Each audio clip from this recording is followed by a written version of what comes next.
दोस्तों नमस्कार, मैं गौरव स्टडी विद गौरव पे आपका स्वागत करता हूं।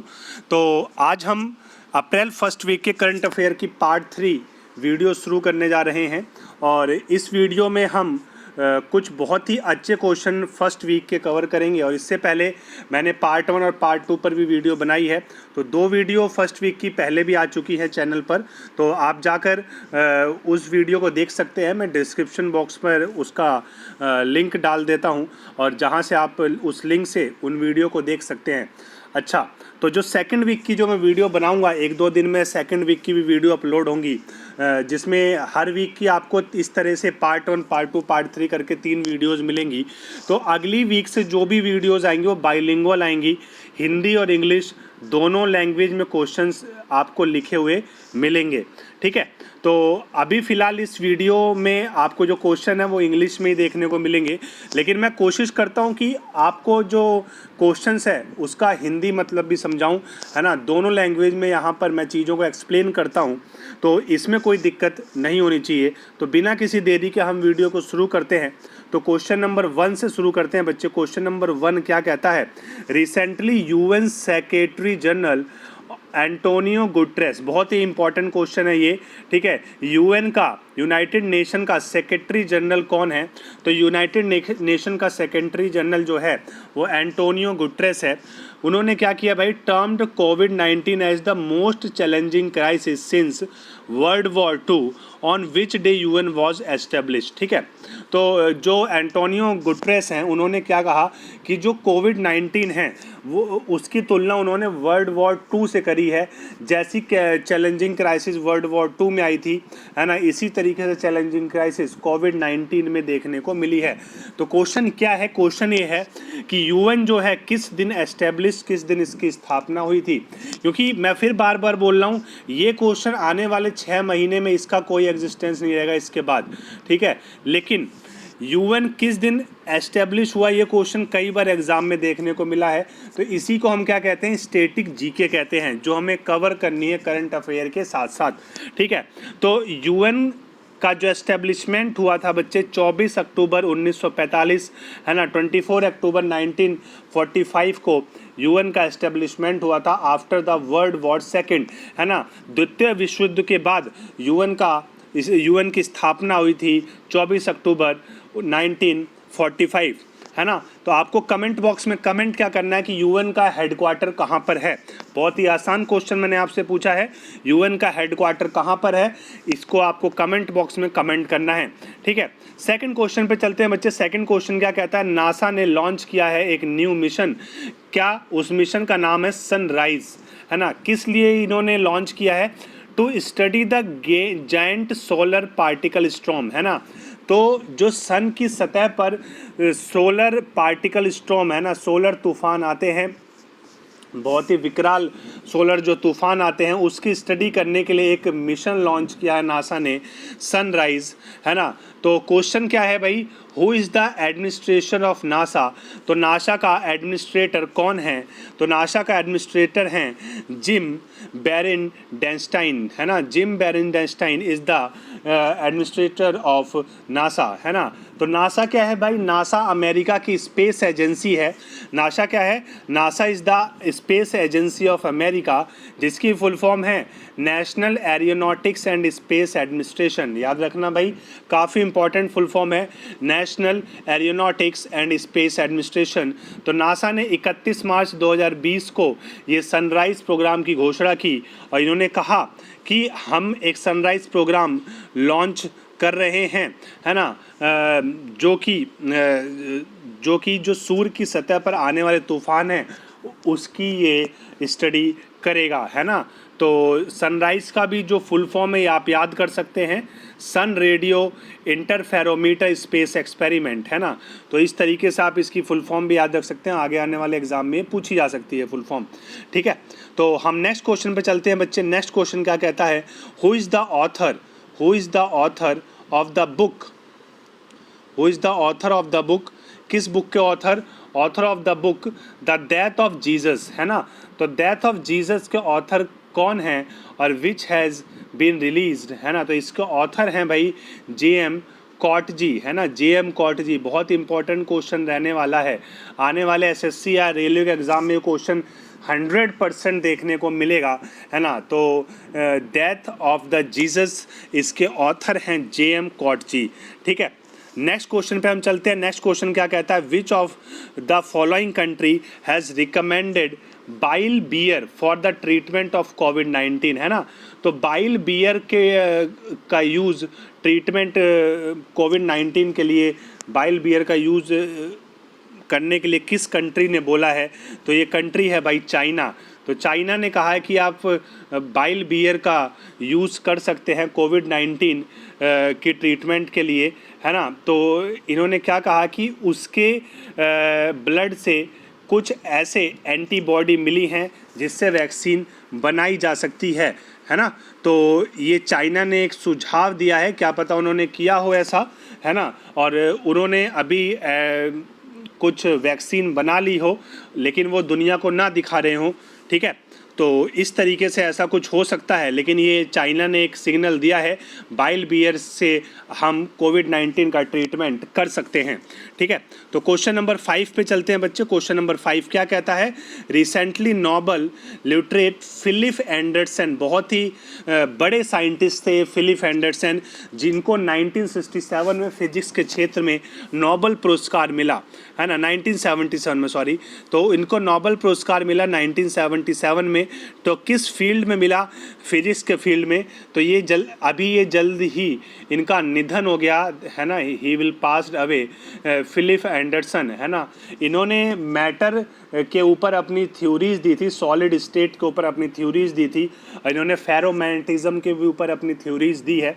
तो काफ़ी ये इन्होंने फिजिक्स के क्षेत्र में काफ़ी अच्छा काम किया है, जिससे हम आज के टाइम पर बहुत ही उन्नत लेवल की टेक्नोलॉजी देखते हैं in the field of solid state, in the field of magnet, ठीक है। तो हम नेक्स्ट क्वेश्चन पे चलते हैं बच्चे। नेक्स्ट क्वेश्चन क्या कहता है, question number 6, on which day international transgender day, है ना। तो इंटरनेशनल ट्रांसजेंडर डे किस दिन मनाया जाता है, तो ये मनाया जाता है 31 मार्च को मनाया जाता है। तो इंटरनेशनल ट्रांसजेंडर डे सबसे पहले किस दिन किस साल से शुरू किया गया, तो देखो भाई ये पूरी कहानी है। The day was founded by the US based transgender activist Rachel Crandall, है ना। तो रेचल क्रैंडॉल के द्वारा, है ना, ये 2009 में ये स्टार्ट किया गया। और जो पहला इंटरनेशनल ट्रांसजेंडर डे है वो मनाया गया 31 मार्च 2009 को, है ना, 31 मार्च 2009 को, ठीक है। तो क्वेश्चन नंबर 7 पे चलते हैं। क्वेश्चन नंबर 7 क्या कहता है, who among the following has won the Hindu prize 2009, है ना। तो सॉरी 2019, तो 2019 के लिए हिंदू प्राइज किसको मिला है, तो हिंदू प्राइज मिला है मिर्ज़ा वहीद एंड शांतनु दास, मिर्ज़ा वहीद और शांतनु दास दोनों को ही मिला है। तो दोनों ने ही एक रिसर्च कह सकते हैं, मतलब एक बुक लिखी, एक आर्टिकल लिखा है। एक तो आर्टिकल जो है वो फिक्शन है और एक है नॉन फिक्शन बेस है ना। एक फिक्शन के ऊपर लिखा और नॉन फिक्शन के ऊपर लिखा। तो जो फिक्शन के ऊपर लिखा वो मिर्ज़ा वहीद ने लिखा है, मिर्ज़ा वहीद ने, टेल हर एवरीथिंग। और शांतनु दास ने नॉन फिक्शन टॉपिक लिया है, जिसमें इंडिया, उसके एम्पायर और फर्स्ट वर्ल्ड वॉर के कल्चर के बारे में इन्होंने चीज़ें लिखी हैं, राइटिंग्स लिखी है, इमेजेस और सॉन्ग्स लिखे हैं। तो इनके ऊपर इनको हिंदू प्राइज़ मिला है ना। तो हिंदू प्राइज़ जनरली आप ऐसा कह सकते हैं लिटरेचर में दिया जाने वाला प्राइज़ है ना। तो हम नेक्स्ट क्वेश्चन पे चलते हैं। क्वेश्चन नंबर 8 क्या कहता है, क्वेश्चन नंबर 8 कहता है बच्चे, the centre has extended the tenure of reserve bank deputy governor, the tenure of reserve bank deputy governor BP कनूगो, है ना। तो BP कनूगो इस टाइम डिप्टी गवर्नर हैं हमारे RBI के। तो इनका टेन्योर एक्सटेंड कर दिया। इनका रिटायरमेंट था 3 अप्रैल 2020 को ये रिटायर होने वाले थे, लेकिन इनका जो टेन्योर है, इनका टेन्योर बढ़ा दिया गया है, ठीक है। तो हमारा जो क्वेश्चन है अच्छा, सॉरी सॉरी, ये कोई क्वेश्चन नहीं है, ये एक सिंपल एक वन लाइनर करंट अफेयर कह सकते हैं। मैंने इस पर कोई क्वेश्चन नहीं बनाया था, तो इसके लिए माफ़ी चाहता हूँ। तो इस पर कोई क्वेश्चन नहीं है, सिंपल आपको डायरेक्ट याद कर लीजिए इस चीज़ को कि अभी हमारे डिप्टी गवर्नर कौन है, बीपी कनूगो हैं, ठीक है, जिनका टेन्योर 3 अप्रैल को ख़त्म होने वाला था, लेकिन इनका टेन्योर जो है वो बढ़ा दिया गया है, 1 साल के लिए बढ़ा दिया गया है, कोविड-19 के ही चलते बढ़ाया गया है, ठीक है ना।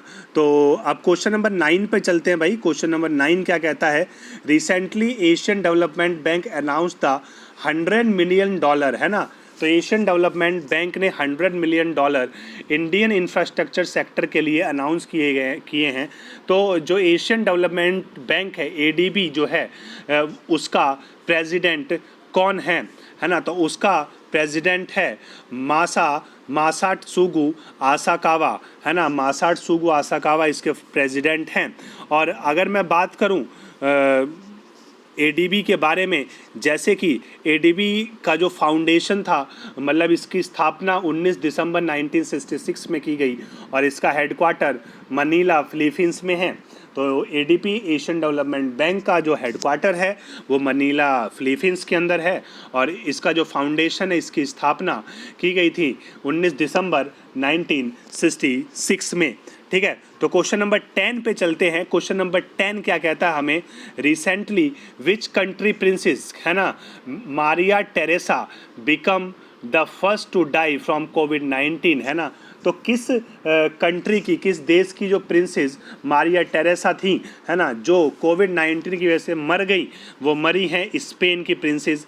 तो स्पेन की ये प्रिंसेस थी मारिया टेरेसा, जो कोविड-19 की वजह से मर गई, है ना, जिनकी डेथ हो गई। और जो स्पेन के जो पीएम हैं वो है पेड्रो सैंचेज, और इसकी जो स्पेन की कैपिटल है वो क्या है, मैड्रिड। तो Madrid is the capital of Spain, ठीक। 11th क्वेश्चन पे हम चलते हैं। जो 11th एक पॉइंट है, 11th भी एक पॉइंट है, यहाँ पे कोई क्वेश्चन नहीं है, इस पॉइंट को आप समझ लीजिए। जैसे एक हिस्टोरियन थे अर्जुन देव, है ना, नाम भी आपने सुना होगा अगर आप करंट अफेयर या स्टैटिक जीके को आपने कभी भी पढ़ा है। ये जनरली स्कूलों में भी पढ़ाया जाता है इनके बारे में, अर्जुन देव के बारे में। तो अर्जुन देव अभी इनका निधन हो गया है। तो ये जो थे, इनका जो जन्म था 12 नवंबर 1938 में वेस्ट पंजाब में हुआ था, जो कि अभी ये एरिया पाकिस्तान में है। तो ये इतने फेमस क्यों थे, क्योंकि ये हिस्टोरियन थे और इन्होंने काम किया था एनसीईआरटी में, national council of education research and training. तो इनका नाम आप एनसीईआरटी की जो हिस्ट्री की बुक्स होती हैं उसमें भी आप इनका नाम देख सकते हैं। तो ये काफ़ी फेमस हिस्टोरियन थे, है ना, जिनका अभी निधन हो गया है। तो ये हमें याद रखना है अर्जुन देव के बारे में, ठीक है। क्वेश्चन नंबर 12 पे चलते हैं। क्वेश्चन नंबर 12 क्या कहता है, ओलंपिक गेम्स टोक्यो 2020, है ना। तो टोक्यो में 2020 में ओलंपिक गेम्स होने वाले थे, तो इसे कोविड-19 के चलते इनको रीशेड्यूल कर दिया गया है 2021 में, अगले साल ट्रांसफ़र कर दिया गया है। तो ये जो टोक्यो ओलंपिक्स था, ये ओलंपिक्स का कौन सा एडिशन था, है ना, कौन सा ओलंपिक था, ये हमें बताना है। तो ये 32 ओलंपिक था, 32वां ओलंपिक्स था, है ना। तो जो 2020 में ओलंपिक्स की जो डेट थी वो कौन कौन सी थी, एक 24 जुलाई से ये स्टार्ट होने वाला था और 9 अगस्त तक ये गेम चलता 2020 में, लेकिन कोविड-19 के चलते इसको एक्सटेंड कर दिया गया है। तो जो नई डेट दी है वो 23 जुलाई से लेकर 8 अगस्त 2021 में टोक्यो के अंदर ही होगा ये गेम, ठीक है। और अब पैरा ओलंपिक की अगर मैं बात करूं तो पैरा ओलंपिक को भी एक्सटेंड कर दिया गया है। पैरा ओलंपिक जो होते हैं वो जो फिज़िकली हैंडीकैप्ड प्लेयर्स होते हैं उनके लिए होता है ये गेम पैरा ओलंपिक्स। तो पैरा ओलंपिक्स जो होने वाले थे वो 25 अगस्त से लेकर 6 सितंबर तक होने वाले थे, लेकिन अब इनकी भी डेट एक्सटेंड कर दी गई है, 24 अगस्त से 5 सितंबर तक होंगे, लेकिन ये कब होंगे, 2021 में होंगे। और जो इंटरनेशनल ओलंपिक कमेटी है, आईओसी जो है, तो आईओसी के जो इंटरनेशनल ओलंपिक कमेटी है उनके प्रेसिडेंट अभी कौन है? तो इसके प्रेसिडेंट है भाई थॉमस बैच। तो याद रखना है, ये काफ़ी इंपॉर्टेंट क्वेश्चन है, रेलवे का बहुत ही फेवरेट क्वेश्चन है। तो अगर कोई रेलवे का स्टूडेंट इसको देख रहा है, ऐसा नहीं है कि सिर्फ रेलवे में पूछा, कि रेलवे में फ्रीक्वेंटली ये क्वेश्चन आता है, president of International Olympic Committee, तो it is a Thomas Bach. तो अभी तो फिलहाल ये किसी भी एग्ज़ाम में पूछा जा सकता है, क्योंकि ओलंपिक्स गेम्स अभी क्योंकि न्यूज़ में है, तो इसलिए किसी भी एग्ज़ाम में आपसे पूछा जा सकता है। ठीक है, तो क्वेश्चन नंबर 13 पे चलते हैं। क्वेश्चन नंबर 13 क्या कहता है? रिसेंटली पंजाब नेशनल बैंक है ना, तो जो पीएनबी बैंक है, इसने अपना नया लोगो लॉन्च किया है, न्यू लोगो है ना, बिफोर द मर्जर विज। क्योंकि आपको पता होगा कि पीएनबी बैंक अभी मर्ज हुआ है किसके साथ? ओबीसी के साथ, मतलब ओरिएंटल बैंक ऑफ कॉमर्स और यूबीआई है ना, यूनियन बैंक ऑफ इंडिया, तो इसके साथ ये मर्ज हुआ है। तो हमें क्या बताना है इस क्वेश्चन में? तो हमें पता होना चाहिए कि जब मर्ज हुआ तो पंजाब पीएनबी ने एक नया लोगो लॉन्च किया है अपना, बस इतना, ये करंट हो गया आपका। अब स्ट्रेटेजी का पार्ट क्या है कि who is the present MD and CEO of the Punjab national bank. तो पीएनबी के अभी प्रेजेंट एमडी और सीईओ कौन है? तो ये हैं एसएस मल्लिका अर्जुन राव है ना, एसएस मल्लिका अर्जुन राव।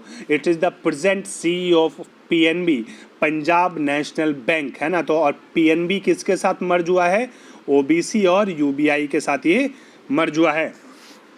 तो जो बैंकिंग के स्टूडेंट हैं इस क्वेश्चन को याद रख सकते हैं, और बहुत ही इंपॉर्टेंट क्वेश्चन है। मर्जर के जितने भी क्वेश्चन हैं उसको आप याद रख सकते हैं। ठीक है, और बैंक मर्ज होते जा रहे हैं डे बाय डे। हमारे देश की क्योंकि फाइनेंशियल कंडीशंस अभी बहुत ही बेकार चल रही हैं, ठीक है, इकोनॉमी बहुत ही डाउन जा रही है। ऐसा नहीं है कोविड-19 की वजह से, कोविड-19 से पहले से ये बैंक बहुत ही घाटे में जा रहे थे, क्योंकि एनपीए लगातार क्या होता जा रहा है, डे बाय डे बढ़ता जा रहा है। आज के टाइम पे देश का एनपीए लगभग 10 लाख करोड़ रुपए है ना। जो एनपीए का मतलब होता है नॉन परफॉर्मिंग एसेट्स, है ना।